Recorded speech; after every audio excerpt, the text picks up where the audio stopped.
Hello, YouTubers. Here are 10 rules that may save you money, time, and possibly your life driving in Ireland. Rule number 1, get the smallest car you can when you rent a car. Don't get a large car. The roads in Ireland are very narrow. You'll be glad when you get a small car. Rule number 2, get a car with an automatic transmission. It's easier, you can save a lot of money by getting a standard transmission, but they're much harder to drive, particularly when you're driving with the steering wheel on the right side of the car and using your left hand to shift. Even if you're used to driving a standard shift at home, it's going to be more difficult using your left hand than your right hand. So get an automatic transmission car. Rule number 3, get the most collision coverage you can get. There's a joke around most car rental places that most Americans lose at least one side view mirror when they're vacationing in Ireland. So always get as much collision coverage as you can. And many of you who use your credit card, your American Express card, or a Visa card where they pay for your collision damage and you have to waive and not get anything, and they have a collision damage waiver, don't do it, because the car rental companies in Ireland will take the full amount of the estimated damages to property and their property, and they'll put it right on your credit card. And then you can fight with Visa or American Express and try to get it taken off. Rule number 4, drive slowly. You're not at home, you're not driving a Humvee or an F-150. These are very narrow roads. Even though some Irish drivers drive fast, we recommend that you drive slowly. Rule number 5, be polite, don't be pushy. There used to be a book called The Ugly American. Don't be an ugly American. Be nice to people. Be nice to the other drivers. Be more courteous to the drivers in Ireland than you are to the drivers at home. Rule number 6, don't use Waze or Google Maps. They will put you on a cow path, and you'll be going over hills and valleys and mountains on roads that are only wide enough to fit a cart. Don't do that. See the cart here? That's the kind of road that Google Maps will put you on. You don't want to do that.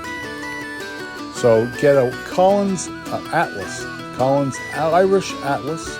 You go to the bottom of this video, you can click more, and you'll see a link where you can buy that map. I recommend a used copy. The new copies are very expensive. And I do get a small promotional consideration out of it from Amazon. Thank you. I was once in Ireland at about 3 o'clock in the morning, and they put me on a road just like this with Google Maps. Had another car come along, it would have been really difficult. I think the road I was on was even narrower than this. In Ireland, the farmers and the landowners build right up to the edge of the road. They like to put brick wall. If you're a homeowner, you like to put a brick wall around the exterior of your home, sort of like marking your space. If you're a landowner, if you're a farmer, you put a fence right up as close as you can against the property. You can see here where this horse cart is trying to get around cars. You see a car behind us backing up. I've been in situations where you might have to back up a kilometer to avoid another car, particularly if the vehicle in front of you is bigger and it's a truck or something. You may have to back up a lot.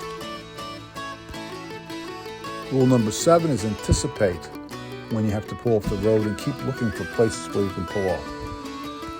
Rule number 8, if you see a bus or truck coming at you, just stop your vehicle. They won't hit you. They probably won't kill you.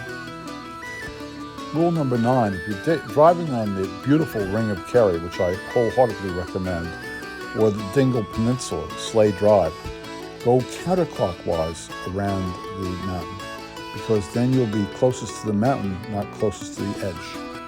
The edge where you might fall off and come to grief, falling 1,000 feet off over a cliff, where there's very few guardrails. Rule number 10, in Ireland, just like most of Europe, there's very few guardrails. In Ireland, unlike the United States, they don't have what they call a contingent fee. In the United States, you can find lawyers who will take your case. They won't charge you any money until they win. That's not the case in the British Isles. It's not the case in Ireland. The lawyers have to be paid cash up front to take the case, and they get paid as they do the work. There's no contingent fees. So that means you don't have a lot of suits suing the municipalities in Ireland and the Irish government for defective highway conditions like you do in the United States. So you're not going to see quite as much highway protection and road protection. And you notice because the roads are so narrow, and because the farmers and the homeowners build right up to the edge of the road, it's very difficult for the local council to widen the roads or to start a condemnation proceeding to widen the roads, because if they do that, they're going to anger all their constituents and they'll get thrown out of office. So politically, it's very hard to widen the roads in Ireland.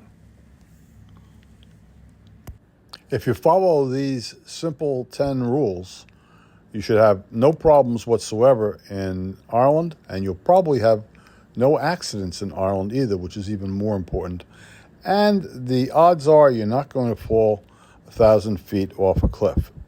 So these are important rules that can save you money, save you time, and save your life. Thank you.